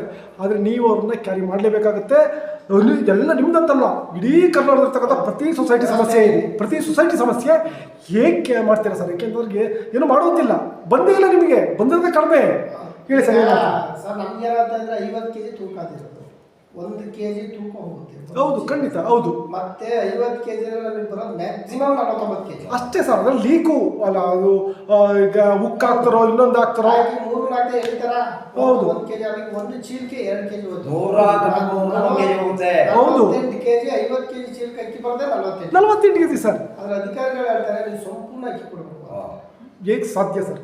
ಇದು ನಾನು ಈ ಪ್ರಶ್ನೆಯನ್ನ ಕಾಶಿ ಎಲ್ಲ ಕ್ವಶನ್ ಅದೀಗ ನಮ್ಗೆ ಈಗ ಬಂದಂತಲ್ಲಿ ಯಾರಿಗೂ ಇಲ್ಲ ಅನ್ನಂಗಿಲ್ಲ ಕೊಡ್ಲೇಬೇಕು. ನೀವು ನಾವು ಏನು ಮಾಡ್ತೀವಿ ಅವಾಗ ಪಾರ್ಟಿ ನೋಡ್ತೀವಿ ನೋಡೋಣ ಈ ತಿಂಗಳು ಶಾರ್ಟೇಜ್ ಐತೆ ನೆಕ್ಸ್ಟ್ ಬಂದ ಹಂಗೆ ಕಂಟಿನ್ಯೂಷನ್ ಈ ತಿಂಗಳು ಶಾರ್ಟೇಜ್ ಐತೆ ಮುಂದಿನ ತಿಂಗಳು ನಿಮ್ಗೆ ಸೇರಿಸ್ಕೊಡ್ತೀವಿ ನಾವು. ಯಾರು ನಮ್ಮ ಮಾತನ್ನು ಕೇಳ್ತಾರೋ ನಮ್ಮ ಮಾತನ್ನು ಯಾರು ಕೇಳ್ತಾರೋ ಅವ್ರಿಗೆ ಅಕ್ಕಿ ಅಂತ ನಿಲ್ಸಲ್ಲ ಕೊಡೋದ್ರೆ 2 kg ಕಡಿಮೆ ಕೊಟ್ಟಿರ್ತೀವಿ ನೆಕ್ಸ್ಟ್ ಬಂದ ನೀನು ತಗೋಬೇಕಪ್ಪ ಆ ಕಡೆ ಇದೆ ಕಡೆ ಅಡ್ಜಸ್ಟ್ ಮಾಡಿ ಇದು ಅನಿವಾರ್ಯ ಸರ್ ನಿಮಗೆ ಸರ್. ಇದನ್ನು ನಾನು ಕಾಶಿಪಟ್ಟಣ ಸತೀಶ್ ಅಂತಿದ್ದಾರೆ ಇದ್ರವರು ಅದು ಬಂಟ್ವಾಳ ತಾಲೂಕವರು ಅವರು ಅಧ್ಯಕ್ಷರು ಜೊತೆಗೆ ಅವರೇ ಇದ್ರದ್ದು ಯಾವುದು APMC ಇದು ಕೂಡ ಅಧ್ಯಕ್ಷರು ಕೂಡ ಸರ್. ಅಲ್ಲಿ ಒಂದೇನಾಗ್ತದೆ ಅಂದರೆ ಇದೇ ಥರ ಪ್ರತಿ ಸರಿ ಬರುತ್ತೆ. ಇವರು ಇದೇನಿರ್ಬೋದು ಅಂತ ಹೇಳ್ಬಿಟ್ಟು ಗೋಡನ್ ಹೋಗಿದ್ದಾರೆ. ಗೋಡನ್ ಅಲ್ಲ ರೀ ನೀವು ಈಗ ಕೊಟ್ಬಿಟ್ಟು ನೀವು ಅಕ್ಕಿ ಕುಡಿಯೋದ್ರೆ ನಾವು ಇಲ್ಲಿಂದ ತಿಳ್ಕೊಳ್ಳೋಣ ಅಂತ ಡೈರೆಕ್ಟಾಗಿ ಅವ್ರು ಹೇಳ್ತಾರೆ ಸರ್ ನೀವೇ ತೂಕ ಹಾಕಿ ಹೋಗಿ ಅಂತ. ಇವರೇ ತೂಕ ಹಾಕಿರ್ತದವ್ರೆ ಆ ಸೈಡ್ ಒಂದು ಚೀಲ ಕಮ್ಮಿ ಅವರಿಗೆ ಒಂದು ಚೀಲ ಅಕ್ಕಿ ಕಮ್ಮಿ ಅವ್ರು ಸರ್ ಏನು ಮಾಡಲ್ಲ ಸರ್ ನಾನೇ ಒಂದು ತೂಕ ಹಾಕಿ ತಂದಿದ್ದೀನಿ ಸರ್ ಒಂದು ಚೀಲ ಕಮ್ಮಿ ಆಗಿದೆ ಅಕ್ಕಿ ಇವೆಲ್ಲ ಮಾಡೋಕ್ಕಿಲ್ಲ ಸರ್, ಅದು ಅನಿವಾರ್ಯ ಆಗಿದೆ. ನಿಮ್ಮ ಇದರಲ್ಲಿ ಕೋಆಪರೇಟಿವ್ ಸೆಕ್ಟರ್ಲಿ ಪುಕ್ಷಟ್ಟಿ ಇದ್ದದ್ದೆಲ್ಲ ನೀವೇ ಕೊಡಬೇಕು, ದುಡ್ಡಿದ್ದೆಲ್ಲ ಇದಕ್ಕೆ ಹೋಗುತ್ತೆ, ನ್ಯಾಷನಲ್ ಬ್ಯಾಂಕಿಗೆ ಹೋಗುತ್ತೆ. ಯಾರಿಗಾರು ದುಡ್ಡು ಕೊಡಬೇಕಾ, ನ್ಯಾಷನಲ್ ಬ್ಯಾಂಕಿಗೆ ಹಾಕಿ ಅಂತ ಸರ್. ಹೌದು, ಈ ದೊಡ್ಡ ಸಮಸ್ಯೆಗಳು ಸರ್. ಇವೆಲ್ಲವೂ ಏನು ಮಾಡುವಂತಿಲ್ಲ. ಕೋಆಪರೇಟಿವ್ ಸೆಕ್ಟರ್ನ ಆ ರೀತಿ ಮಾಡಿಟ್ಟಿದ್ದಾರೆ. ಈಗ ಏನು ಮಾಡೋಕ್ಕಾಗಲ್ಲ ಸರ್, ಅದಕ್ಕೆ ವಿರುದ್ಧ ಹೋರಾಟ ಮಾಡಿ ಒಬ್ಬೊಬ್ಬ ಜಯಿಸಕ್ಕೆ ಸಾಧ್ಯನೇ ಇಲ್ಲ ಸರ್. ಇದು ವ್ಯವಸ್ಥೆ ಹೆಂಗೆ, ವ್ಯವಸ್ಥೆ ಸರಿಯಾಗಬೇಕು ಅಂತಂದರೆ ಅಲ್ಲಿ ಕೂತ್ರೂ ಸರಿಯಾಗಬೇಕು. ಅವನು ಸರಿಯಾದರೆ ಮಾತ್ರ ವ್ಯವಸ್ಥೆ ಸರಿಯಾಗುತ್ತೆ, ಇಲ್ಲ ಅಂದರೆ ಇವೆಲ್ಲವೂ ಏನು ಮಾಡಲಿಕ್ಕಾಗಲ್ಲ ಸರ್. ನಂತರ ಇನ್ನೊಂದು ಗೊಬ್ಬರ ತುಂಬ ಇಂಪಾರ್ಟೆಂಟ್ ಸರ್. ಇದು ಗೊಬ್ಬರ ನಮ್ಮ ರೈತರಿಗೆ ಸಹಕಾರ ಸಂಘದಲ್ಲಿ ಸಿಕ್ಕಿರೇನು ಅಂದರೆ ₹1 2 ಸ್ವಲ್ಪ ಅವ್ರಿಗೆ ಉಳಿಯುತ್ತೆ. ಅದೇ ಖಾಸಗಿ ಅವ್ರ ಹತ್ರ ಹೋದ್ರೆ ಉಳಿಯಲ್ಲ. ಒಂದು ಸಾಲ ಕೊಡ್ಬೋದು, ಉಳಿಯಲ್ಲ. ಇಲ್ಲೇನಾಗುತ್ತೆ, ಕರೆಕ್ಟಾಗಿ ನಾವು ಗೊಬ್ಬರ ಹಾಕೋ ಸಂದರ್ಭದಲ್ಲಿ ರೈತನ ದುಡ್ಡು ಖಾಲಿ ಆಗಿರುತ್ತೆ, ಕೈ ಖಾಲಿ ಆಗಿರುತ್ತೆ. ಎಲ್ರಿಗೂ ಅಂತಲ್ಲ, ಕೆಲವು ಬಡ ರೈತರುಗಳಿಗೆ ಆಗಿರುತ್ತೆ, ಸಣ್ಣ ಹಿಡುವಳಿದಾರರಿಗೆ ಸಾಲ ಬೇಕಾಗುತ್ತೆ ಗೊಬ್ಬರಕ್ಕೆ. ಅಂಥ ಸಂದರ್ಭದಲ್ಲಿ ಯಾವ ಥರ ಇರುತ್ತೆ, ಎಷ್ಟು ಗೊಬ್ಬರವನ್ನು ಮಾಡ್ತಾರೆ. ಜೊತೆಗೆ ಡೀಲರ್ಶಿಪ್, ನಿಮಗೆ ಸ್ಥಳೀಯ ಡೀಲರ್ಶಿಪ್ ಇದೆಯಾ ಅಥವಾ ಯಾರು ಬೇರೆ ಡೀಲರ್ ತಗೊಳ್ತೀರಾ ಹೇಗೆ ಸರ್? ಈಗ ಫೆಡರೇಷನ್ ಇದೆ, ಹೌದು, ಇಫ್ಕೋ ಇದೆ, ಕ್ರಿಪ್ಕೋ ಇದೆ, ಅಥವಾ ಮತ್ತೆ ಲೋಕಲ್ ಡೀಲರ್ಶಿಪ್ ಇದ್ದಾವೆ. ನಾವು ನಮ್ಮ ವ್ಯಾಪ್ತಿಗೆ ಏನು ಅವಶ್ಯಕತೆ ಇದೆಯೋ ಇಲ್ಲಿ ನಮ್ಮಲ್ಲಿ ಯಥೇಚ್ಛವಾಗಿ ಗೊಬ್ಬರ ಯಾಕೆ ಹೋಗಲ್ಲ ಅಂದ್ರೆ ಇಲ್ಲಿ ದಲ್ಲಾಳಿಗಳಿದ್ದಾರೆ. ಈ ಹಳೆ ಹೋಬಳಿ ಎಕ್ಸ್ಪೆಷಲಿ ಈ ಏರಿಯಾ ಇದೆ, ದಲ್ಲಾಳಿಗಳ ಹೆಂಗೆ ಅಂತ ಅಂದ್ರೆ ಬೀಜ ಗೊಬ್ಬರ ಎಲ್ಲರೂ ಪಾರ್ಟಿ ಕೊಡಿಸ್ತಾರೆ. ನೀವು ಬೆಳೀರಿ ಅಷ್ಟೇ, ಬೆಳೀರಿ ಮಾಡಿದ್ಮೇಲೆ ನಡೀತಾರೆ. ನಾವು ಮಾಡೋಕ್ಕಾಗಲ್ಲ. ಅದಕ್ಕೆ ನಾವು ಏನು ಮಾಡ್ತೀವಿ, ನಮಗೆ ನೆಸೆಸಿಟಿ ಸೀಸನಲ್ಲಿ ಮಳೆ ಬಂತ ಯೂರಿಯಾ ಬೇಕಾ, 20 ಬೇಕಾ. ಹೋದ ವರ್ಷ 28 ಲಕ್ಷ ಗೊಬ್ಬರ ಸೇಲ್ ಮಾಡಿದ್ವಿ. ಇನ್ನೀಗ ಆಲ್ರೆಡಿ 3 ಲಕ್ಷ ಗೊಬ್ಬರ ಸ್ಟಾಕ್ ಹಂಗೆ ಇದೆ. ನಾನು ಅದಕ್ಕೆ ಅಧ್ಯಕ್ಷ ಹೇಳಿದ್ರು ಗೊಬ್ಬರ ತರ್ಸಕ್ಕಲ್ಲ ಅಂತಂದ್ರು. ಮಳೆ ಹೋಗಿದೆ, ಬೇಡ, ಕಂಪ್ಲೀಟ್ ಇರೋದು ಖಾಲಿ ಆಗಲಿ, ಏನು ನೆಸೆಸಿಟಿ ಇದೆ ತರ್ಸಿ ಮಾಡಿ. ಒಳ್ಳೆ ವಿಚಾರ ಸರ್, ಕರೆಕ್ಟ್. ಯಾಕಂದ್ರೆ ಅದು ತಂದಿದ್ರೆ ಸರ್ ನಾವು ₹10 ಜಾಸ್ತಿ ಮಾಡೋಂಗಿಲ್ಲ. ಜಾಸ್ತಿ ಮಾಡೋದಂತಂದ್ರೆ ಜೆಡಿಗೆ ಹೋಗುತ್ತೆ, ಎಡಿಗೆ ಹೋಗುತ್ತೆ, ಎಲ್ಲರಿಗೂ ಹೋಗುತ್ತೆ. ಬೆಳಗ್ಗೆ ಹೊತ್ತಿಗೆ ಏನೇನಾಗಿ ಹೋಗುತ್ತೆ. ಈಗ ಎಲ್ಲ ತರ ಸ್ಟಾಕ್ ಇದೆ. ಈಗ ಅಂತ ಬಿಟ್ಲಿ ಅವರು ಆಕ್ಚುಲಿ ನಾವು ಒಂದು ಸೀಸನ್ ಅಲ್ಲಿ ನಾವು ₹10 ಜಾಸ್ತಿ ಇಟ್ಟು ನಮಗೆ ಕ್ವಶನ್ ಮಾಡ್ತಾರೆ. ಅವ್ರು ₹100 ಜಾಸ್ತಿ ಕೊಟ್ಟು ಬರ್ತಾರೆ, ಸುಮ್ಮನೆ ಕೊಟ್ಟು ಬರ್ತಾರೆ. ಅದು ಸಾಲ ಅದು ಡಬಲ್ ಆಗಿರ್ತಲ್ಲಿ. ಅವತ್ತು ರೈತಿಂಗ್ ಏನ್ ಬೇಕಾಗುತ್ತೆ, ಯೂರಿಯಾ ಬೇಕಾಗುತ್ತೆ. ನಮ್ದು ತಗೊಳ್ಳೋದು ಯೂರಿಯಾನೇ. ₹10 ಕೊಡಪ್ಪ ಸಂಸ್ಥೆಗೆ ಅಂತ ಅಂದ್ರೆ ಯಾಕ್ರಿ ₹10 ಅಂತಾನೆ. ಅವ್ರು ಏನ್ ಮಾಡ್ತಾರೆ, ಒಂದು ಸೀಸನ್ ಅಲ್ಲಿ ₹290 ಕೊಟ್ಟಿದ್ದ ನಮ್ಮ ರೈತ ಹೇಳ್ತಾರೆ ಹೊರತು ₹400 ತಗೊಂಡಿದ್ದು ಹೇಳಲ್ಲ. ₹10 ಜಾಸ್ತಿ ಹಾಕಿದ್ದು ಹೇಳ್ತಾರೆ. ಹೌದು ಸರಿ, ಸತ್ಯ ಇದು ಹೇಳಿದ್ರಲ್ಲ, ನಿಜವಾಗ್ಲೂ ಸತ್ಯ ವಿಚಾರ ನಡೀತಾ ಇರ್ತಕ್ಕಂಥದ್ದು. ಈಗ ಮಸ್ಲೋಸಲ್ಲಿ ಅದು ಅವರು ಆಲ್ಮೋಸ್ಟ್ ಆಲ್ ಡಿಸ್ಟಿಕ್ ಅಲ್ಲಿ ಎಷ್ಟು ಡೀಲರ್ಶಿಪ್ ಅಷ್ಟು ಡೀಲರ್ಶಿಪ್ ಎಲ್ಲ ಇದೆ, ಒಳ್ಳೆ ಸೇಲ್ ಆಗುತ್ತೆ. ಒಬ್ಬರ ಇಲ್ಲ ಅಂತ ಅನ್ನಂಗಿಲ್ಲ. ಹೌದು ಆಯ್ತಾ, ಹಂಗಾಗಿ ಅಲ್ಲಿ ಟೈಪ್ ನಮ್ಮಲ್ಲಿ ಆಗಲ್ಲ ಸರ್. ವಾತಾವರಣನೇ ಬೇರೆ, ಇಲ್ಲಿರೋ ವಾತಾವರಣನೇ ಬೇರೆ. ಹೌದು ಅಲ್ಲ, ಏನಂದ್ರೆ ನಮ್ಮ ರೈತರಿಗೆ ಒಂದು ಜ್ಞಾನ ಇಲ್ಲ. ಅದನ್ನ ಅವ್ರು ಏನಂದ್ರೆ ಸರ್, ಇಲ್ಲಿ ಕೊಟ್ಟರೆ ದುಡ್ಡು ನನಗೆ ಲಾಭ, ನಾನಿಲ್ಲಿ ನಿಮ್ಮಲ್ಲಿ ತಗೊಂಡೋಗಿ ₹10 ಕೊಟ್ಟೋದು ಇಲ್ಲಿ ಹೋಗಲ್ಲ, ವಾಪಸ್ ನನಗೆ ಬರುತ್ತೆ ಲಾಭ. ನಮ್ಮ ಸೊಸೈಟಿಗೆ ಆಗುತ್ತೆ, ಡಿವೈಡ್ ರೂಪದಲ್ಲಿ ನಮಗೆ ವಾಪಸ್ ಸಿಗುತ್ತೆ. ಆದರೆ ಅದೇ ಒಬ್ಬ ಖಾಸಗಿಯವನಿಗೆ ಕೊಟ್ಟರೆ ಆ ದುಡ್ಡು ಮತ್ತೆ ವಾಪಸ್ ಸಿಗಲ್ಲ, ಖಂಡಿತ ಸಿಗಲ್ಲ. ಹಾಗಾಗಿ ನಮ್ಮದು ಅನ್ನೋ ಭಾವನೆ ಬರಬೇಕು ಮೊದಲು ರೈತರಿಗೆ. ಕೋಆಪರೇಟಿವ್ ಸೊಸೈಟಿಯನ್ನು ನಮ್ಮದು ಅಂತ ಯಾವಾಗ ಹೇಳ್ತಾರೆ ಅವಾಗ ಸರಿಯಾಗುತ್ತೆ. ನಮ್ಮದು ಅಂತ ಭಾವನೆ ಏನಾಗುತ್ತೆ ಅಂದರೆ, ನೋಡಿ ನಮ್ಮಲ್ಲೇ ನಾವು ₹1,00,000 ಸಾಲ ಕೊಡ್ತೀವಿ, ಇಲ್ಲೇ ನನ್ನ ಎದುರುಗಡೆ ಇಲ್ಲಿ ನಮ್ಮಲ್ಲೇ ಸಾಲ ಕಮಿಷನ್. ಇದು ಸರ್ ಸತ್ಯ. ಇದು ನಾನು ಆಗಲೇ ಹೇಳಿದೆ ಅವ್ರಿಗೆ ಸತ್ರ ಮಾತಾಡ್ಬೇಕಾದ್ರೆ, ಇಲ್ಲೇ ನಮ್ಮಲ್ಲಿರೋ ಸಾಲಗಾರರೇ ಸಾಲಕ್ಕೆ ಇಲ್ಲಿ ಬರ್ತಾರೆ. ಸಾಲಕ್ಕೆ ಬರ್ತಾರೆ, ಡೆಪಾಸಿಟ್ ಇರ್ತಾರೆ. ಸಾಲಕ್ಕೆ ನಾವು ಗ್ಯಾರಂಟಿ, ಹಣಕ್ಕೆ ನಾವು ಗ್ಯಾರಂಟಿ ಇಲ್ಲ. ಲೋನ್ ತಗೊಂಡು ನಮ್ಮ ದುಡ್ಡನ್ನು ಅಲ್ಲಿ ಇಟ್ಟಿದ್ದಾರೆ. ಅದು ನಮ್ಮಲ್ಲಿ ಇಡಬೇಕಾದ್ರೆ ಅವರು ಹೌದು, ಅದನ್ನ ಇಲ್ಲೇ ಡೆಪಾಸಿಟ್ ಇಟ್ಬೋದು. ಈ ಥರ ಮಾಡಿದ್ದಾರೆ. ಏನು ಮಾಡುವಂತಿಲ್ಲ ಸರ್. ಈಗ ಏನಾಗಿದೆ ಅಂತಂದ್ರೆ, ಆ ರೈತರಲ್ಲಿ ಆ ಭಾವನೆ ಬರಬೇಕು. ಇದು ನಮ್ಮ ಸೊಸೈಟಿ, ಇದನ್ನು ಬೆಳೆಸ್ಬೇಕು ನಾವು, ಅದನ್ನ ಭಾವನೆ ಬರಬೇಕು ಅಂದ್ರೆ ಸರ್. ಕಾರಣ ಈಗ ಅವರು ರೈತರು ತಪ್ಪು ಅಂತ ಹೇಳೋಕ್ಕಾಗಲ್ಲ. ನಮ್ಮಲ್ಲಿ ಬದಲಾವಣೆ ಅನಿವಾರ್ಯ ಅಂದ್ರೆ ಆನ್ಲೈನ್ ಡಿಜಿಟಲ್. ಇದು ಒಂದು ಕಾರಣ ಸರ್, ಇದು ಮೊದಲ ಕಾರಣ. ಅವನು ರೈತ ದುಡ್ಡು ಇಡ್ತಾನೆ ಅಂದ್ರೆ ನೀವು ಹೇಳ್ದಾಗೆ ಮದ್ರಾತ್ರ ದುಡ್ಡು ತರ್ತೀನಿ ಅಂದ್ರೆ ಬರಂಗಿರ್ಬೇಕು. ಹೌದು, ಅವ್ರ ಕಷ್ಟಕ್ಕೆ ದುಡ್ಡು ಇಟ್ಟಿರ್ತಾನೆ ಹೊರತು ಈಗ ಭಾನುವಾರ ಬಂದ ದುಡ್ಡು ಸಿಗಲ್ಲ ಏನ್ ಮಾಡ್ತಾರೆ. ಈಗ ನಮ್ಮಲ್ಲಿ ದುಡ್ಡು ಇಟ್ಟಿರ್ತಾರೆ, ಶನಿವಾರ ಬಂದು ಭಾನುವಾರ ಬಂದು ನಾವು ಬರಲ್ಲ, ಸೋಮವಾರ ಅವ್ನಿಗೆ ಆ ಟೈಮ್ ದುಡ್ಡು ಬೇಕಿರುತ್ತೆ. ಹೌದು, ಆ ವ್ಯವಸ್ಥೆ ನಮ್ಮಲ್ಲಿ ಬಂದ್ರೆ ನಮ್ಮ ರೈತ ಸಮಸ್ಯೆಗಳಿಗೆ ಹೋಗೋದಿಲ್ಲ ಸರ್. ಸತ್ಯ ಈಗ ಹೇಳಿದಾರೆ ಸರ್, ಇದು ನಿಜವಾದ ಕಾರಣ. ನಾವು ಇಷ್ಟು ದಿವಸ ಬೇರೆ ಏನೇನೋ ಹುಡುಕ್ತಾ ಇದ್ವಿ, ಇದು ನಿಜವಾದ ಕಾರಣ. ಮೇಜರ್ ಕಾರಣ ಅವ್ನು ದುಡ್ಡಿಡೋದು ನನ್ನ ಅವಶ್ಯಕತೆ, ನನಗೆ ದುಡ್ಡು ಬೇಕು. ನಿಮ್ಮಲ್ಲಿ ದುಡ್ಡು ಇರ್ತೀನಿ ಸರಿ, ನಿಮ್ಮ ನಂತರ ಇರ್ತೀನಿ ರೀ, 2 ದಿನ ರಜಾ ಇಟ್ಟು ನನಗೆ ದುಡ್ಡು ಬೇಕು ಮಧ್ಯರಾತ್ರಿಯಲ್ಲಿ. ಕಮರ್ಷಿಯಲ್ ಬ್ಯಾಂಕಲ್ಲಿ ಇಟ್ಟರೆ ATM ಅಲ್ಲಿ ಕ್ರೆಡಿಟ್ ಕಾರ್ಡ್ ಡೆಬಿಟ್ ಕಾರ್ಡ್ ನಿಮ್ಮಲ್ಲಿ ಏನಿದೆ ವ್ಯವಸ್ಥೆ ಕೇಳಿ ನಾನು ಏನು ಮಾತಾಡೋಕ್ಕಿಲ್ಲ ಸರ್. ಅಲ್ಲ, ಅದು ಸತ್ಯ ಕೂಡ ಬಂದು ನಿಜ. ಈಗ ಎಮರ್ಜೆನ್ಸಿ ಯಾವಾಗ ಬೇಕಾದ್ರೂ ಬರ್ಬೋದು. ಈಗ ನಮ್ಮಲ್ಲಿ ಬರಲ್ಲ ಅನ್ನೋದು ನಾವು ಲೋಪದೋಷ ಹೇಳಿದ್ವಿ. ಅವ್ನು ಯಾಕೆ ಬರಲ್ಲ ಅನ್ನೋದು ನಾವು ಹೇಳ್ಬೋದು. ಹೌದು.